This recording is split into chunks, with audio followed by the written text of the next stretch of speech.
Hello students, I am Dr. Vinod Kamble. In this video, we are going to see the question, what is market segmentation and its benefits. सबसे पहले segmentation क्या होता है? Segmentation मतलब divide करना and market segmentation का मतलब क्या होता है? Market को divide करना. अभी जो भी मार्केट्स होते हैं वो होमोजीनियस नहीं होते हैं. होमोजीनियस मतलब के सेम नहीं होते हैं. मार्केट अलग अलग टाइप के होते हैं. अभी मार्केट होमोजीनियस क्यों नहीं होते हैं? तो हम लोग अगर ये पूरा एक मार्केट कंसिडर करेंगे तो ये मार्केट में अलग अलग टाइप के लोग हैं. जैसे कुछ ओल्ड एज हो सकते हैं, कुछ लोग टीनेजर हो सकते हैं, कुछ लोग मिडिल एज हो सकते हैं, कुछ लोग अपर इनकम ग्रुप हो सकते हैं, कुछ लोग मिडिल इनकम ग्रुप और कुछ लोग लोअर इनकम ग्रुप हो सकते हैं. उसी तरीके से कुछ लोग अर्बन एरिया से बिलोंग करते होंगे, कुछ लोग रूरल एरिया से बिलोंग करते होंगे. सो इस तरीके से मार्केट जो है होमोजीनियस नहीं है, ये मार्केट हिट्रोजीनियस है. मतलब यहाँ पे अलग अलग टाइप के कंज्यूमर्स होते हैं और ये कंज्यूमर्स के नीड्स और वांट्स या परचेसिंग पावर या लाइक्स और डिसलाइक्स और सोशल एंड कल्चरल बैकग्राउंड जो होता है वो अलग अलग होता है. मतलब कि दो टाइप के कंज्यूमर्स अगर हम लोग लेंगे तो उनका नीड्स एंड वांट्स, उनका परचेसिंग पावर, उनका लाइक्स और डिसलाइक्स और उनका सोशल और कल्चरल बैकग्राउंड जो होता है वो अलग अलग होता है. जैसे हम लोग एग्जाम्पल लेते हैं टीनेजर्स का और ओल्ड एज लोगों का. अभी टीनेजर्स और ओल्ड एज पीपल जो होते हैं उनकी नीड्स एंड वांट्स अलग अलग होती है, उनकी लाइक्स एंड डिसलाइक भी अलग अलग होती है. अगर हम लोग अपर इनकम ग्रुप और लोअर इनकम ग्रुप का एग्जांपल लेंगे तो ऑब्वियसली उनकी परचेसिंग पावर दोनों की भी अलग अलग होगी. मतलब अपर इनकम ग्रुप जो होते हैं वो थोड़े से लग्जरियस गुड्स या थोड़े कॉस्टली गुड्स परचेस कर सकते हैं, लेकिन लोअर इनकम ग्रुप जो होते हैं वो थोड़े से कम कॉस्टली जो होते हैं वो प्रोडक्ट परचेस करना प्रीफर करते हैं. उसी तरीके से मार्केट के अंदर अलग अलग रिलीजन के लोग होते हैं, तो उनका सोशल और कल्चरल बैकग्राउंड अलग होने की वजह से उन लोगों का जो प्रोडक्ट का डिमांड होता है वो अलग अलग होता है. जैसे कुछ रिलीजन जो होते हैं वहां पे लिकर का कंजम्पशन जो होता है कॉमन होता है, और कुछ रिलीजन जो होते हैं वहां पे लिकर का कंजम्पशन जो होता है वो किया नहीं जाता है. तो इस तरीके से सोशल और कल्चरल बैकग्राउंड में भी कंज्यूमर्स क्या होते हैं, डिफर होते हैं. तो इस तरीके से कंज्यूमर्स के needs and wants, purchasing power, likes and dislikes, social and cultural background जो है वो अलग अलग होता है. यहाँ पे हम लोग एक एग्जांपल देख सकते हैं कि जैसे कपड़े की रिक्वायरमेंट जो होती है वो सबको होती है, लेकिन सबकी कपड़े की रिक्वायरमेंट सेम नहीं होती है. जैसे कि ओल्ड एज जो होते हैं वो लोग सोबर और सिंपल कपड़े पहनना पसंद करते हैं. जो ऑफिस गोवर्स होते हैं वो लोग थोड़े से फॉर्मल कपड़े पहनना पसंद करते हैं, या टीनेजर जो होते हैं वो थोड़े फैशनेबल कपड़े पहनना पसंद करते हैं. तो कपड़े की रिक्वायरमेंट तो सबको है, लेकिन सब लोग एक ही टाइप के कपड़े यहाँ पे पहनते नहीं है. उसी तरीके से शूज में, शैम्पूज में या सोप और कॉस्मेटिक में भी होता है. जैसे शूज का एग्जांपल हम लोग लेते हैं कि छोटे बच्चे जो होता है उनको अलग तरीके के शू पसंद होते हैं, या फिर जो ऑफिस गोअर्स होते हैं वो थोड़े से अलग टाइप के शूज पहनते हैं. फिर बाद में हम लोग ओल्ड एज लोग देखते हैं कि वो अलग टाइप के यहाँ पे शूज पहनते हैं. तो हर एक जो कंज्यूमर जो होता है उनकी यहाँ पे क्या हो रही, needs and wants, purchasing power, likes and dislikes और सोशल और कल्चरल बैकग्राउंड जो होता है वो अलग अलग होता है. और उनकी गुड्स और सर्विसेज की रिक्वायरमेंट जो होती है वो उसके हिसाब से चेंज होते जाती है. तो बिकॉज यहाँ पे कस्टमर की रिक्वायरमेंट, उनके नीड्स और वांट जो होते हैं वो अलग अलग होते हैं, उसकी वजह से यहाँ पे इफेक्टिव मार्केटिंग के लिए जो मार्केटर्स होते हैं वो अपने मार्केट को सुटेबल सेगमेंट में डिवाइड करते हैं. तो अभी जैसे मैंने आप लोगों को बोला कि कंज्यूमर जो होते हैं वो अलग अलग होते हैं, मतलब उनकी परचेसिंग पावर या उनकी लाइक्स और डिसलाइक जो होते हैं वो अलग अलग होते हैं. इसके लिए मार्केटर्स क्या करते हैं, इफेक्टिव मार्केटिंग करने के लिए वो जो टोटल मार्केट होता है उसको स्मॉल पार्ट्स में या स्मॉल सेगमेंट्स में डिवाइड करते हैं. उसी को यहाँ पे मार्केट सेगमेंटेशन बोला जाता है. सो मार्केट सेगमेंटेशन का मतलब क्या होता है कि जो भी हिट्रोजीनियस मार्केट होता है, मतलब जहाँ पे अलग अलग टाइप के कस्टमर्स होते हैं, उसको यहाँ पे मार्केटर्स क्या करते हैं, अलग अलग सेगमेंट में डिवाइड करते हैं. और ये अलग अलग सेगमेंट के जो कंज्यूमर्स होते हैं उनके लाइक्स एंड डिसलाइक जो होते हैं वो थोड़े बहुत सेम होते हैं. जैसे कि अगर सपोज ये टीनेजर्स है, सो टीनेजर्स को फैशनेबल चीजें अच्छी लगती है, या फिर उनको हैंकी पैंकी प्रोडक्ट जो होते हैं वो थोड़े अच्छे लगते हैं. या फिर ओल्ड एज लोग होते हैं तो उनको थोड़े सोबर या सिंपल टाइप के गुड्स अच्छे लगते हैं. ऑफिस गोवर जो होते हैं उनको थोड़े अलग टाइप के गुड्स लगते हैं. तो यहाँ पे मार्केटर ने क्या किया, अपना इफेक्टिव मार्केटिंग करने के लिए हिट्रोजीनियस मार्केट को स्मॉल स्मॉल ग्रुप्स में डिवाइड किया. और ये ग्रुप जो उन्होंने बनाए इनकी अभी रिक्वायरमेंट क्या होगी, होमोजीनियस होगी. तो उसके हिसाब से फिर उनको वो गुड्स बना के टारगेट कर सकते हैं.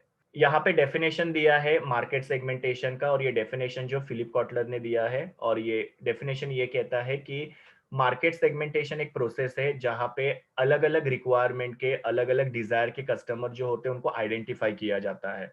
जैसे मैंने आपको ये एग्जांपल में बताया कि ये हिट्रोजीनियस मार्केट है, यहाँ के जो कस्टमर्स हैं इनकी डिजायर्स और रिक्वायरमेंट जो होगी वो अलग अलग होगी।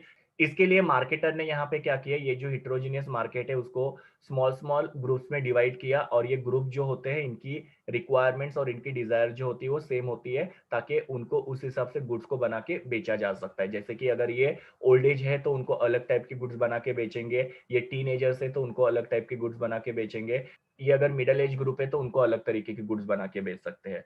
या फिर अगर सपोज ये अपर इनकम ग्रुप है तो इनके लिए अलग से गुड्स, ये मिडिल इनकम ग्रुप है तो उनके लिए अलग से ग्रुप्स, और ये लोअर इनकम ग्रुप है तो उनके लिए अलग से ग्रुप। तो यहाँ पे मार्केटर्स क्या करते हैं कि अलग अलग डिजायर के और अलग अलग रिक्वायरमेंट के बायर्स होते हैं, उनको आइडेंटिफाई किया जाता है और उनकी रिक्वायरमेंट के हिसाब से उनको गुड्स ऑफर किए जाते हैं, तो उसी को यहाँ पे मार्केट सेगमेंटेशन बोला जाता है। तो इन शॉर्ट हम लोग समझ सकते हैं कि मार्केट सेगमेंटेशन मतलब क्या होता है, जो हिट्रोजीनियस मार्केट होता है उसको होमोजेनियस मार्केट में डिवाइड किया जाता है। होमोजेनियस मार्केट मतलब क्या, उस पर्टिकुलर मार्केट के जो कस्टमर्स है उनकी रिक्वायरमेंट जो होती है वो सेम होती है, और ऐसे कस्टमर्स को प्रोडक्ट बना के बेचना जो होता है मार्केटर के लिए इजी होता है। Now we will see the benefits of market segmentation. First benefit is facilitates selection of promising market. Promising market मतलब क्या, ऐसा मार्केट जहां पे मार्केटर जो अपने प्रोडक्ट को बना के इफेक्टिवली बेच सकता है और जहां पे उसके प्रोडक्ट का सेल मैक्सिमम हो सकता है। तो यहाँ पे मार्केट सेगमेंटेशन के वजह से जो मार्केटर्स होते हैं उनको मार्केट आइडेंटिफाई करने में या मार्केट सिलेक्ट करने में हेल्प होता है, जिस मार्केट में वो अपने प्रोडक्ट को बना के बेच सकते हैं, और वो भी लिमिटेड रिसोर्सेज के साथ। और यहाँ पे फर्म्स क्या करती है, मार्केट सेगमेंटेशन की वजह से प्रॉफिटेबल सेगमेंट जो होता है उसके ऊपर कॉन्सेंट्रेट करती है, जहां पे उनका सेल जो है वो ज्यादा हो सकता है और उसके वजह से उनको प्रॉफिट हो सकता है। जैसे कि हम लोग एग्जांपल लेते हैं मुंबई सिटी का। अभी मुंबई सिटी जो होता है वहां पे हॉट क्लाइमेट होता है, तो उसकी वजह से जो एसी मैन्युफैक्चरिंग कंपनीज है वो लोग क्या कर सकते हैं, मुंबई के अंदर अपना जो मार्केटिंग एफर्ट्स है उसको कॉन्सेंट्रेट कर सकते हैं, बिकॉज मुंबई उनके लिए एक प्रॉफिटेबल सेगमेंट है जहां पे वो लोग एसीज को बना के बेच सकते हैं। तो इस हिसाब से मार्केट को डिवाइड करने की वजह से या मार्केट को सेगमेंट करने की वजह से मार्केटर को पता चलता है कि उनके लिए कौन सा प्रॉमिसिंग मार्केट है, और वहां पे वो लोग क्या कर सकते हैं, अपना प्रोडक्ट जो है बेच सकते हैं। और जिसकी वजह से वो लोग सिर्फ प्रॉफिटेबल सेगमेंट के ऊपर कॉन्सेंट्रेट करेंगे, जो अनप्रॉफिटेबल सेगमेंट है वहां पे वो अपने रिसोर्सेज को वेस्ट करेंगे नहीं।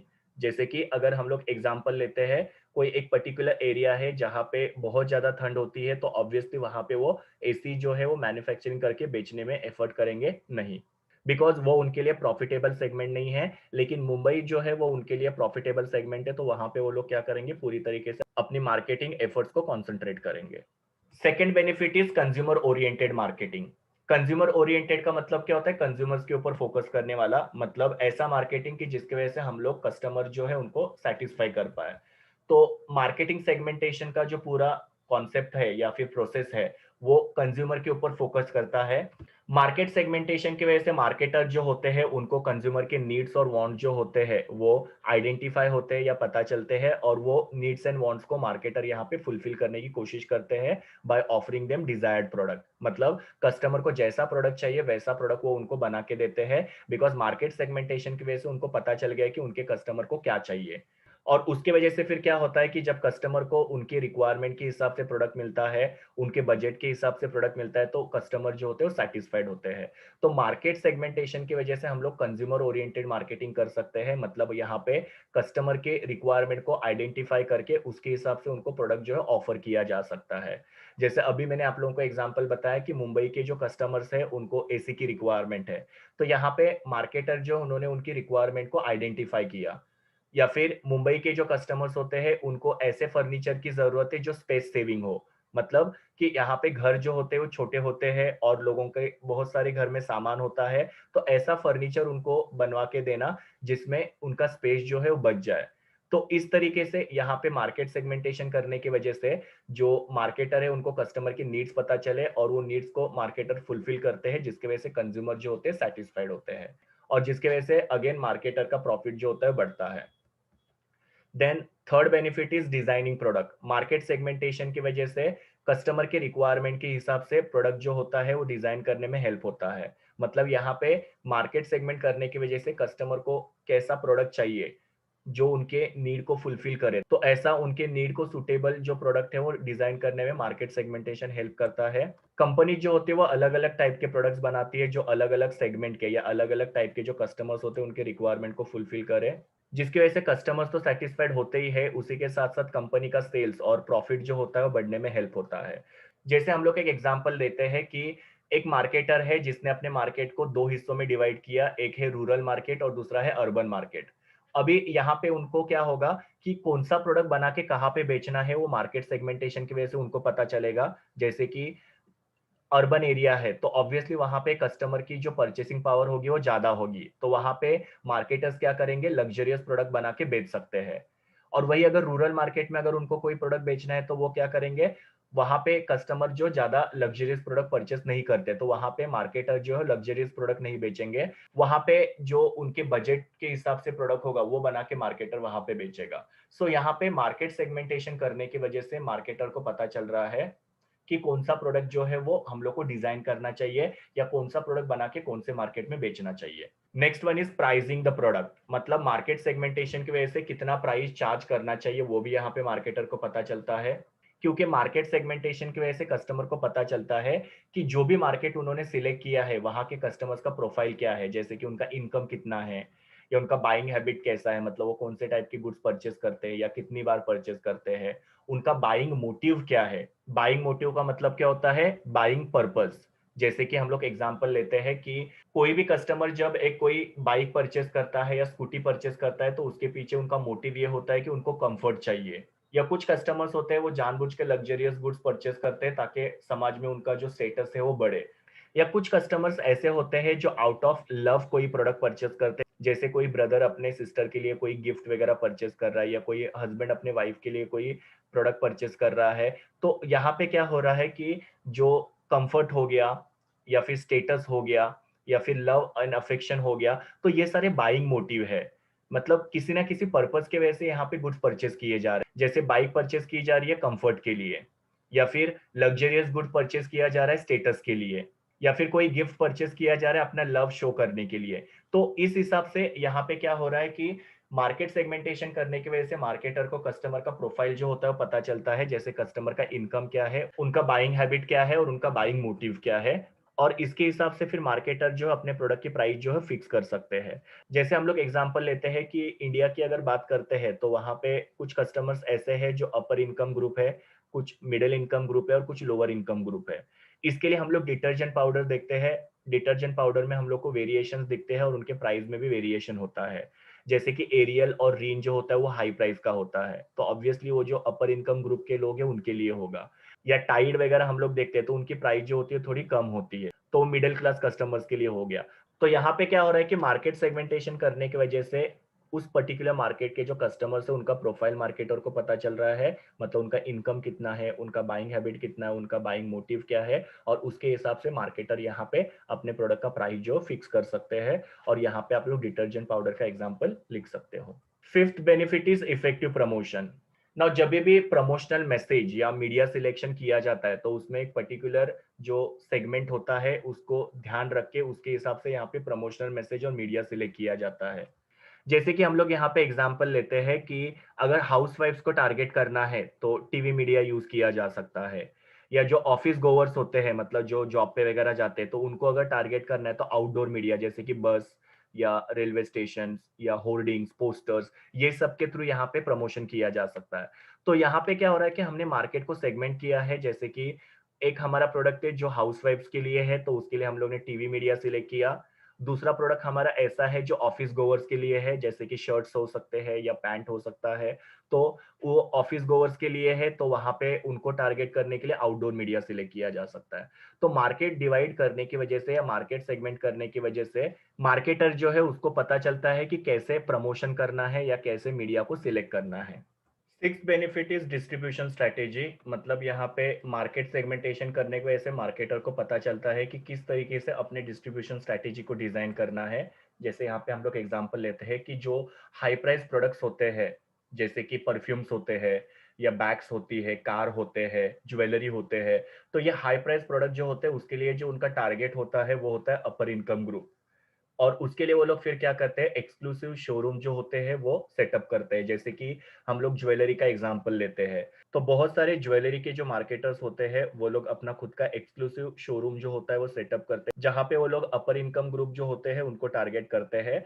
या फिर हम लोग यहाँ पे कार्स का एग्जांपल लेते हैं कि कार जो होते हैं उनके भी एक्सक्लूसिव शोरूम होते हैं, बिकॉज वहां पे भी वो लोग क्या करते हैं, अपर इनकम ग्रुप जो होते हैं उनको टारगेट करना चाहते हैं। जैसे हम लोग दूसरा एग्जांपल लेते हैं जहाँ पे लो प्राइस प्रोडक्ट है, जैसे कि कोई भी सोप हो सकते हैं, डिटर्जेंट पाउडर हो सकता है, टूथपेस्ट वगैरह हो सकता है, या कोई भी एफएमसीजी गुड्स जो होते हैं, तो उनकी लो प्राइस होती है और वहां पे उनके टारगेट जो होते हैं वो कोई भी हो सकता है, और ऐसे गुड्स को जनरली क्या किया जाता है, रिटेलर्स के थ्रू बेचा जा सकता है। तो यहाँ पे मार्केट सेगमेंटेशन करने की वजह से मार्केटर को पता चल रहा है कि किस तरीके से अपने गुड्स को डिस्ट्रीब्यूट करना है। जैसे हाई प्राइस प्रोडक्ट है तो उन्होंने उसको क्या किया, एक्सक्लूसिव शोरूम जो है उसके थ्रू सेल किया। और अगर सपोज कोई लोअर प्राइस गुड्स है तो उसके लिए वो लोग क्या करेंगे, रिटेलर्स के थ्रू या किसी जनरल स्टोर के थ्रू वो लोग उसको बेच सकते हैं। Then next benefit is optimum use of resources, मतलब यहाँ पे मार्केट सेगमेंटेशन करने की वजह से जो कंपनीज होती है वो अपने रिसोर्सेस को एक टारगेट मार्केट के ऊपर फोकस करते हैं, मतलब मार्केट को ध्यान रख के उसके हिसाब से वो जो अपने रिसोर्सेस होते हैं उसको ऑप्टेन करते हैं। सो अगर कोई सपोज मार्केटर है जो मासेस के लिए प्रोडक्ट बनाते हैं, मासेस के लिए मतलब क्या, काफी सारे कस्टमर्स के लिए कॉमन प्रोडक्ट बनाते हैं, तो वो थोड़ा एक्सपेंसिव हो जाता है और कभी कभी वो प्रॉफिटेबल भी नहीं होता है। जैसे कि हमने सोप बनाया, तो एक ही टाइप का हमने सोप बनाया और हमने ऐसे एक्सपेक्ट किया कि ये मासेस के लिए होगा, मतलब अपर इनकम ग्रुप भी, लोअर इनकम ग्रुप भी, मेल भी, फीमेल भी, या फिर ओल्ड एज पीपल, टीनेजर्स, तो ये सबके लिए हमने क्या किया, एक ही सोप बनाया। तो वो थोड़ा सा एक्सपेंसिव हो सकता है, बिकॉज कभी कभी ऐसे हो सकता है कि हमने वो प्रोडक्ट तो बनाया लेकिन मार्केट ने वो प्रोडक्ट को एक्सेप्ट नहीं किया, या मार्केट के कुछ कस्टमर्स ने उसको सिर्फ एक्सेप्ट किया और काफी सारे कस्टमर्स ने उसको एक्सेप्ट नहीं किया। तो ऐसे अगर सपोज कोई भी मार्केटर मास मार्केट के लिए कोई भी प्रोडक्ट बनाता है तो ऐसा नेसेसरी नहीं है कि वो प्रॉफिटेबल हो, उसमें से उनको लॉस भी हो सकता है, बिकॉज उन्होंने सबके लिए कॉमन प्रोडक्ट यहाँ पे बनाया हुआ है। सो यहाँ पे मार्केटर को क्या करना चाहिए, अपना मार्केट जो है वो आइडेंटिफाई करना चाहिए और उसके हिसाब से मार्केटिंग मिक्स डिजाइन करना चाहिए। जैसे मार्केट को ध्यान में रख के उसके हिसाब से प्रोडक्ट बनाना, उसके हिसाब से प्राइस चार्ज करना, उसके हिसाब से प्रमोशंस करना और उसके हिसाब से गुड्स का डिस्ट्रीब्यूशन करना। तो उसकी वजह से क्या होगा, मार्केटर के जो रिसोर्सेस है वो वेस्ट नहीं होंगे।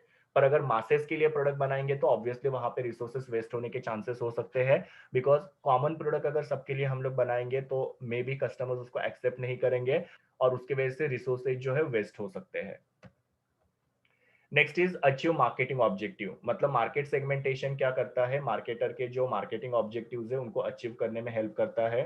ना कौन से ऑब्जेक्टिव्स यहाँ पे हो सकते हैं, जैसे कि introduction of new product, increase in sales, goodwill, profit. तो ये सारे जो मार्केटर के ऑब्जेक्टिव्स होते हैं वो मार्केट सेगमेंटेशन की वजह से मार्केटर यहाँ पे अचीव कर सकता है। बिकॉज मार्केट सेगमेंटेशन की वजह से क्या होता है, मार्केटर को पता चलता है कि कौन से नए प्रोडक्ट को मार्केट में इंट्रोड्यूस करना है, या मार्केट सेगमेंटेशन करने की वजह से कस्टमर्स को मार्केटर जो है उनके रिक्वायरमेंट के हिसाब से प्रोडक्ट ऑफर करते हैं, तो उसकी वजह से कंपनी का सेल्स बढ़ता है।